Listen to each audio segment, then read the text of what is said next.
네, 여러분, 안녕하십니까. 기초제도 시간입니다. 계약이 또 연기가 돼가지고, 선생님은 굉장히 속상하고 답답한 상태예요. 근데 이제 여러분 건강을 생각하면은 또, 지금 계약이 참 걱정되기도 해요, 사실은.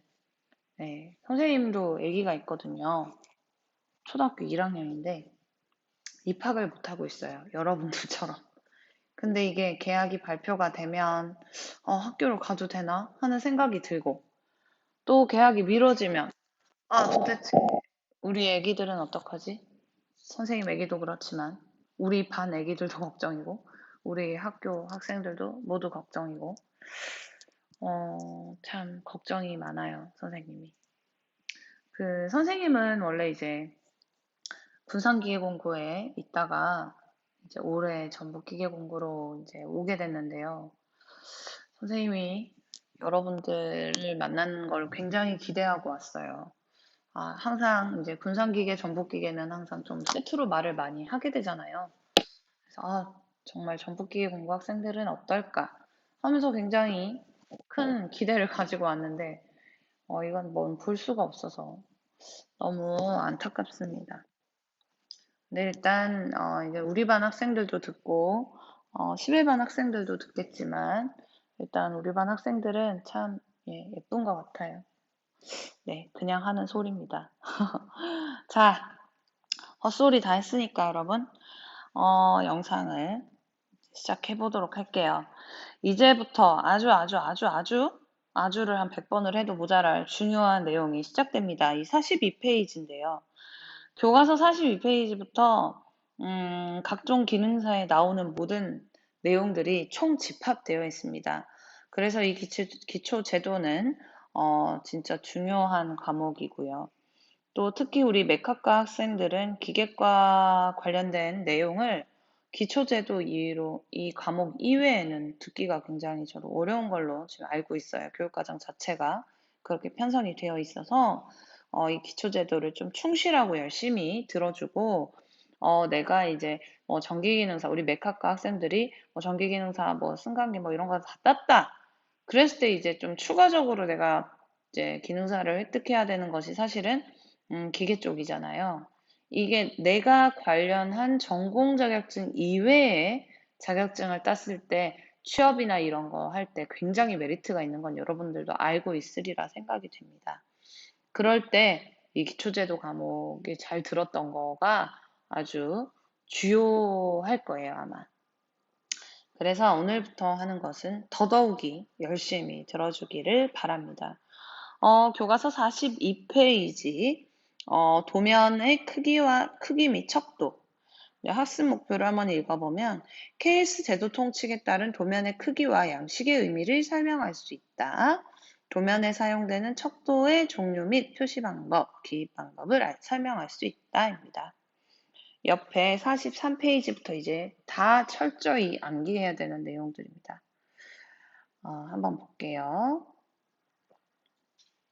도면의 크기와 양식입니다. 거기에, 교과서 43페이지에 도면의 크기라고 이제 1 돼 있는데 그 위에 보시면, 도면이 각각 서로 다르면 보관과 관리가 불편하고 읽기에 혼선이 생길 수 있다. 그래서 이 규격을 KSA 0005 제도 통칙과 KSB ISO 5457 도면의 크기 및 양식을 따른다. 거기에 밑줄을 쫙쫙 쳐놓기를 바랍니다. 이 제도 통칙은 KSA 0005 제도 통칙과 KSB ISO 5457 이 도면의 크기와 양식에 따르게 되어 있습니다. 그리고 또 하나 참고로 쓰게 되면 이 제도용 이건 써놓으세요. 제도용지의 크기는 KSA 0106에 따라 A 계열의 것을 사용하는 것이 원칙입니다. 자, 이제 도면의 크기에 대해서 보도록 하겠습니다. 우리가 이제 여기 보시면요. 도면이 이제 1대 1대 루트 2라고 되어 있는데 이 루트 2가 1.414 뭐 이렇게 될 거예요, 아마. 네, 그러면 여기 도면이 이렇게 되어 있으면 좀 이제 여러분 기억을 하라고 이렇게 그리는 건데 이쪽이 1의 비율이 되고요. 여기가 루트 2의 비율이 됩니다. 한마디로 도면은 가로 방향으로 더 길게 놓고 사용하는 것이 원칙입니다. 근데 이제 A4 용지 같은 경우에는 상하 방향, 그러니까 세로로 놓고 많이 쓰기도 해요.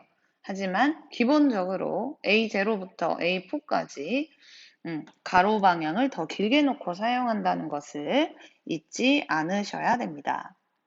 자, 여기서 보면요. 이거 숫자를 외워야 됩니다, 여러분. 이게 시험 문제도 나올 거지만 여러분 그 각종 기능사 문제에도 계속 나오고 있거든요. 근데 어떤 숫자를 외워야 되냐면 사실은 이제 첫 번째 숫자를 외우면은 잘 외워집니다. 규칙이 있거든요. 어떻게 되냐면 여기서 이쪽으로 갈 때, 그러니까 이 긴 방향이 그 다음 거에 그러니까 이 가로 방향이 그 다음 A0에서 A1으로 작아질 때, 용지가 작아질 때에 그쪽에 세로가 됩니다. 선생님 말을 잘 못하네요, 지금. 이게 종이를 직접 접어가면서 하면 훨씬 좋은데, 지금 이렇게 말로 설명을 하려니까 선생님 가로, 세로 말을 못하고 있어요. 이거 이따 보면은 쉬운데요, 일단. 자, 여기서 나누기 2 해주면 돼요. 반절. 그러니까 만약에 예를 들어서 여러분, 이게 A0라고 봅시다. 다시 그릴게요. 또 지워지지가 않네요. 자, 그렇다면. 자, 이렇게 있다고 봅시다. 처음에 이게 지금 A0의 크기예요. 그죠? 그러면 만약에 얘가 11899 mm입니다. 단위는. 여기는 841이라고 봅시다. 그렇다면 얘를 절반으로 자르면 여기가 A1이 되거든요.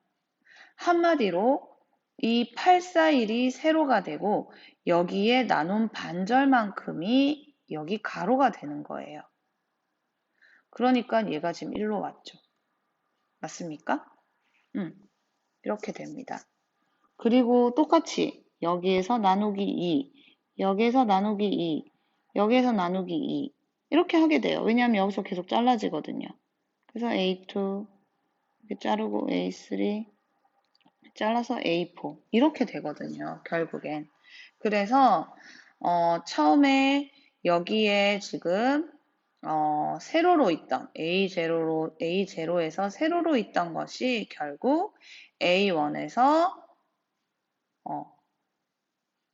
이 부분 가로가 되게 되죠. 왜냐하면 얘가 이쪽이 더 길어지면서 얘를 이쪽으로 이렇게 돌려놓을 거잖아요. 한마디로 여기가 841이 되고 여기서 나눈 반절만큼 594가 이렇게 오게 되는 거예요. 뭔 말인지 이해갑니까? 아, 이거 너무 답답하네요. 이렇게 설명을 하려니. 하여튼 여러분들 듣기를 바래요. 다시 한번 더 설명할까요? 처음에 이렇게 A0 크기가 있었어요. 여기 1189와 841의 크기가 있었어요. 근데 얘를 절반으로 접었다고 생각해 보세요. 그러면 얘는 594가 되겠고 얘 크기는 그대로 841이 되겠죠. 우리는 좌우를 긴 방향으로 놓는다 했으니까 이 아이를 회전시킨 겁니다. 이렇게. 이게 바로 A1 크기가 되는 거예요. 그래서 한마디로 처음에 이쪽 A0 용지의 세로가 A1에서는 가로가 되게 되는 겁니다. 오케이. 그리고 그렇게 해서 이제 얘가 계속 쭉쭉쭉 내려가고요. 얘가 얘로 넘어갈 때는 모두 다 나누기 2를 해주면 되겠죠, 당연히. 그래서 가로, 세로가 바뀌어가면서 나누기 2 해줘가면서 숫자는 그대로 쭉쭉쭉 떨어지는 형태가 됩니다. 그래서 이 숫자를 꼭 외워줘야 됩니다. 841, 1189 이렇게 외워서요. 예, 나누기 2 해주고 84159, 84 나누기 2 해주고 59459, 594 나누기 2 해주고 42059, 420 나누기 2 해주고 297이 오면 되는 형태가 돼요. 이래서 이거는 반드시 꼭 외워주셔야 됩니다. 그리고 이 제도 영역은 이제 나중에 뒤에 가면서 보게 될 거니까요. 그냥 그림 눈으로만 한번 보기를 바랍니다. 뒷장에 나오네요, 여러분. 자, 뒷장 보시면 처음에 A0 크기 있었습니다. 그죠? 처음에 이 전체가 A0예요. 거기서 절반으로 나누면 A1이 되고 거기서 또 절반으로 나누면 A2가 되고 여기서 또 절반으로 나누면 A3가 되고 이 A3를 반으로 나누면 A4가 된다는 거 여기에 치수기입을 한번 꼭 해주길 바랍니다. 이게 과제입니다. 책에다가 꼭 치수기입을 해주기를 바랍니다. 아시겠죠? 자, 도면의 양식입니다. 도면의 양식에는 이제 크게 책에는 지금 4가지가 돼 있는데요. 도면의 양식에서 반드시 이게 중요합니다. 도면에서 반드시 기재되어야 할 양식 3가지. 1번 윤곽선, 2번 표제란, 3번 중심마크 이렇게 됩니다. 이거 꼭 중요하니까 알아두도록 하세요. 그러면 반드시는 아닌데 넣으면 좋은 양식. 이것은 여기서는 중요한 말이 반드시, 그러니까 없으면 안 되는 거예요. 그래서 윤곽선 표제란 중심마크는 필수고요. 여기는 넣으면 도면을 확인하는데 훨씬 더 좋다 하는 게 또 있습니다. 첫 번째, 비교 눈금. 두 번째, 구역의 구분 기호. 세 번째, 재단 마크. 이거는 시험에도 나올 거니까요. 교과서에다가 꼭 적어주기를 바랍니다. 자, 첫 번째 한번 볼게요. 자, 윤곽선. 윤곽선이 무엇인가? 도면이 훼손되는 것을 방지하고 밑줄을 그어야겠죠. 그려지는 영역을 명확히 표시하기 위해서 재단된 용지에 제도 영역을 4개의 변으로 둘러싼 것이라고 되어 있습니다. 여기서 보면은 윤곽선을 형광펜으로 표시를 해볼까요? 이게 잘 안 보이려나?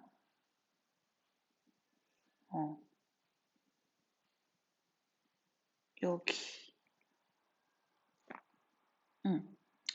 이렇게 되는 것이 윤곽선입니다. 윤곽선은 도면이 그려지는 도면의 크기를 명확하게 해주고 이 윤곽선을 지나면 도면이 아니라고 가정을 할 수 있는 거예요. 말을 좀 한번 써보면 아이고.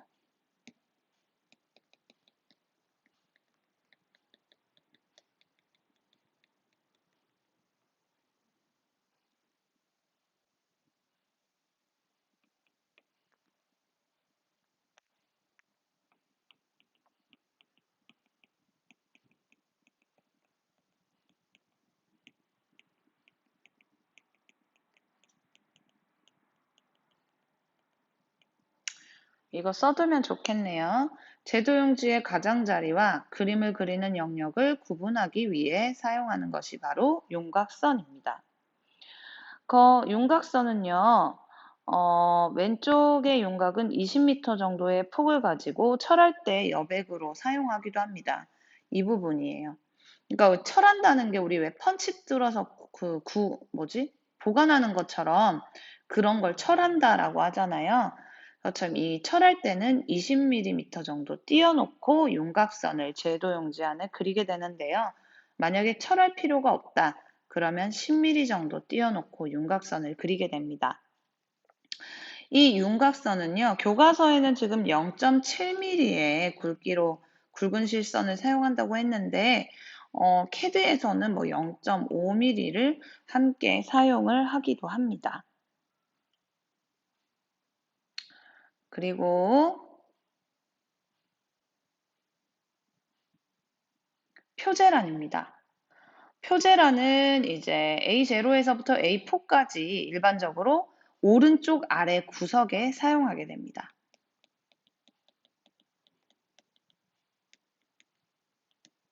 이 표제란도요, 규격이 있어요, 여러분. 그리는 규칙이 있거든요. 그래서 이제 도면을 읽는 방향이 표제란이 이렇게 밑으로 가는 방향으로 읽는 것이 맞고요. 이거를 이렇게 해가지고 막 표제란이 이렇게 읽는 게 아니라 이쪽으로 보고 읽는 게 맞아요. 이 안에는 도면 번호나 도면 이름, 그다음에 뭐 척도, 그다음 투상법, 그다음에 작성일자, 그다음에 이 제도한 사람의 이름 이런 것들이 들어가게 됩니다. 굉장히 중요해요. 표제란은 반드시 오른쪽 아래 구석에다 작성을 하게 되어 있습니다. 근데 이제 옆에 팁에 보면은 표제란에 기입하는 요소와 형식은 정해지지 않았다라고 했는데 이게 제도 통칙에는 정해지지 않았는데 우리가 뭐 기능사 시험을 보러 가거나 캐드 도면을 작성할 때는 일정 양식이 주어져요. 그래서 그걸 보고 그대로 그리면 되는 거예요. 자, 이렇게 되어 있고 그 다음에 중심 마크 보도록 할게요. 중심 마크는 윤곽선이랑 비슷한 역할을 하는 친구라고 보면 되는데요. 여기서의 중심 마크는 여기 있습니다. 파란색으로 여기 이렇게 중심 마크가 되어 있죠. 이게 윤곽선을 지나서 약 10mm 정도, 역시 0.7, 뭐 0.5mm 두께의 실선을 그리게 되고요. 윤곽선에서 안쪽으로 10mm 또는 뭐 5mm 이렇게 주어지는 그 경우에 따라서 그리면 됩니다. 이 중심 마크는 왜 사용하는지가 굉장히 중요해요. 도면의 위치를 잘 잡기 위해서 재단된 용지의 두 대칭축의 끝에 4개의 중심 마크를 표기한다 라고 되어 있죠. 그러니까 우리가 이거를 이제 복사할 때 만약에 이렇게 도면이 있어요. 그럼 이 종이 위에 종이를 덧댈 때가 있잖아요. 그럴 때 이 중심 마크를 딱 보고 맞추는 거죠. 그래서 도면의 위치, 여기 적혀 있네요. 도면의 위치를 잘 잡기 위해서 근데 복사본을 만들 때 그럴 때 좀 더 편하게 사용하기 위해서 중심 마크를 쓰게 되어 있습니다. 중심 마크는 이것도 필수입니다. 그리고 구역 표시인데요. 구역 표시는 아까 선생님이 말했던 구역의 구분 기호입니다. 이 구역 표시를 자세히 보시면 여기 책에는 나와 있어요. B, C 이렇게 되어 있어요. 우리가 도면을 그릴 때 여기 도면을 이렇게 하나만 떨렁 그리는 게 아니라 작은 부품, 뭐 상세도, 막 이렇게 그린단 말이에요. 되게 많이. 표제란 있고. 이게 도면을 그렸을 경우에 내가 어떤 도면, 어떤 부품을 설명하고 싶잖아요. 근데 뭐 기계를 잘 모르는 사람은 뭐 내가 뭐 V벨트 풀리 이렇게 말했어. 근데 V벨트 풀리가 뭔지 모르잖아요. 그죠? 그럴 때 뭐 여기는 뭐 ABC 쓰고 여기 1, 2, 3, 4 쓰기도 하거든요. 그러면은 뭐 B 이 부분이라고 하면 여기 뭐 2라고 쓰여져 있고 여기 B라고 되어 있으면 B의 2번 B의 2번에 있는 게 V벨트 풀리야. 그러니까 B의 2번에 있는 도면을 복사해줘. 이렇게 설명할 수 있는 거죠. 그리고 여기 있는 부품을 하고 싶어. 여기 D라고 돼 있어. 그러면 D의 뭐 1번 뭐 이렇게 말하면 그 도면에서 어떠한 제품, 어떠한 그림을 좀 더 상세하게 설명하고 위치를 알 수 있기 때문에 이 구분 기호를 사용하게 됩니다. 특정 위치의 지시를 위해서 사용하게 됩니다.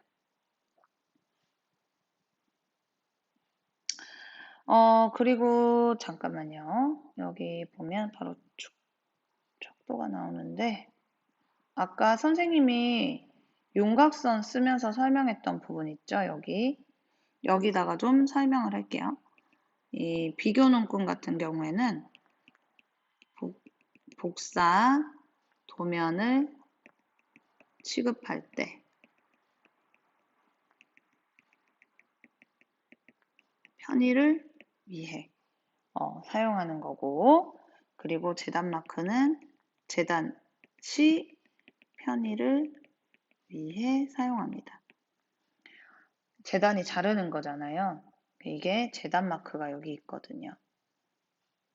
이렇게. 이게 네 군데 표시가 돼 있어요. 모서리 쪽에. 그래서 이 표시를 보고 아, 이쪽이 재단해도 되는 부분이구나 하고 자를 수 있게 되어 있어요. 비교 논문 같은 경우에 지금 여기 안 나와 있나요? 여기 안 나와 있는데 도면에 이렇게 해가지고 척도처럼 나타내 주는 게 있거든요.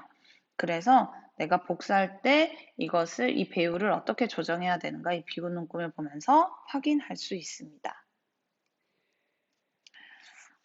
그리고요. 여러분들 교과서 46페이지가 되겠습니다. 척도는 여러분 그 중학교에서도 한번 다뤄봤던 개념이라고 생각이 듭니다. 이 척도는 스케일이라고 하죠. 대상물의 실제 치수에 대한 도면에 표시된 대상물의 비율을 나타내는 겁니다. 그러니까 대상물이 있으면 그거보다 크게 그리냐 작게 그리냐가 되겠죠.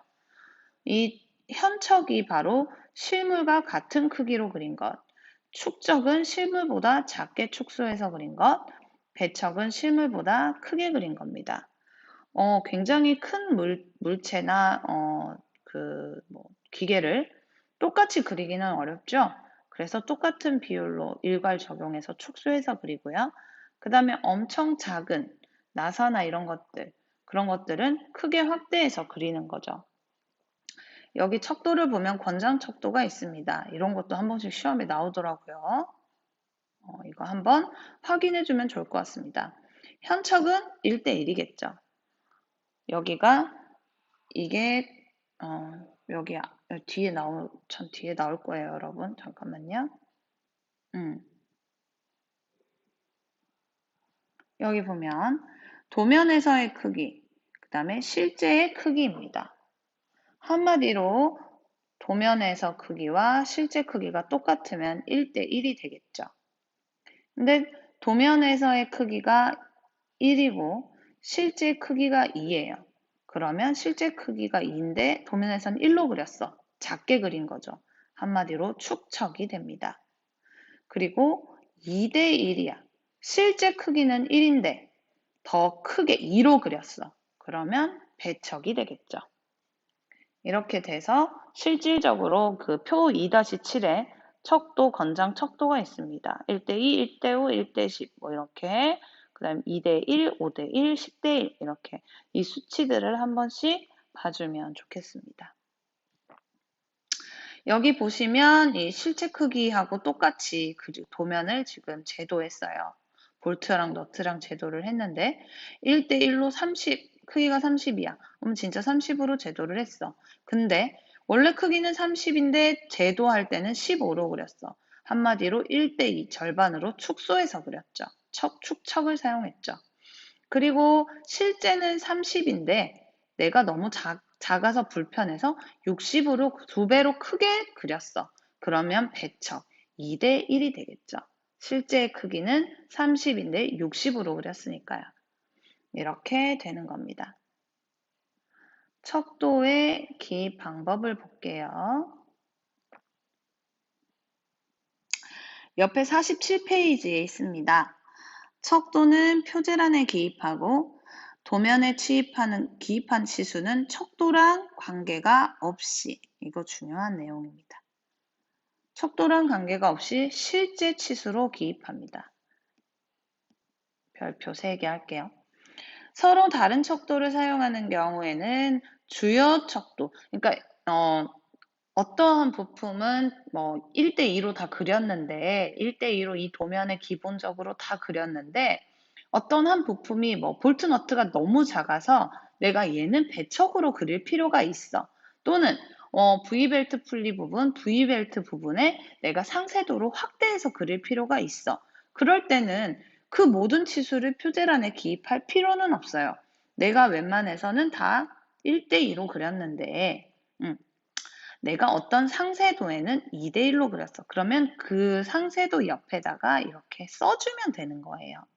한마디로 주요 척도는 표제란에, 그리고 해당 그림의 몇 개의 부품에 조금씩 배척이나 현척을 사용한 경우 그 옆에다 바로 써주면 된다는 뜻입니다. 근데 이게 주요 치수들이 있고 좀 몇 개 이렇게 다른 척도를 쓴 경우엔 써주면 되지만 전체 도면이 정해진 척도를 사용하지 않고 다 좀 달라. 그럴 경우에는 이것도 역시 엄청 중요합니다.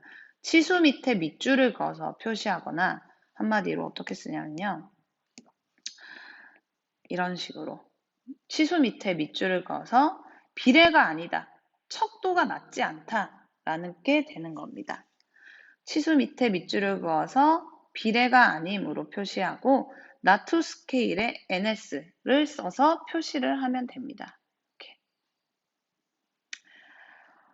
이게 전체 도면이 정해진 척도를 사용하지 않을 경우 어떻게 하냐 이 내용을 가지고 시험 문제가 많이 나옵니다. 오늘 이 부분 아주 중요하니까요. 꼭 이해하도록 하시고요. 밑에 보시면 지금 확인 실습이 있죠. 47페이지 이거 과제입니다. 이걸 할 때는요. 주어진 지금 물체를 2대1 배척으로 그리라고 했어요. 그죠?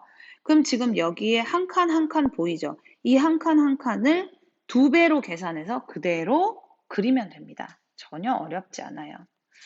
과제이고요. 그리고 두 번째입니다. 이거는 지금 A4 용지에다가 이제 이걸 그림을 그리게 되어 있는데요. 이거는 와서 저랑 한번 같이 그려보도록 하고 49페이지에도 과제가 있습니다. 이것도 똑같이 배척으로 그림을 그리게 됩니다. 그죠? 그래서 한 칸에 눈금 한 칸이 5mm니까 두 칸이 10mm가 되겠죠? 그러면 이거를 배척 곱하기 2 해가지고 다 그리면 됩니다. 이 과제까지 하면은 오늘 수업 2시간 완료하는 걸로 하도록 하겠습니다. 과제를 안 해왔을 경우에 아주 수행평가 및 선생님에게 호되게 혼날 각오를 하시고 영상이 끝나면 시간이 좀 남잖아요. 바로 과제를 수행해 주길 바랍니다. 이상 마치겠습니다. 안녕.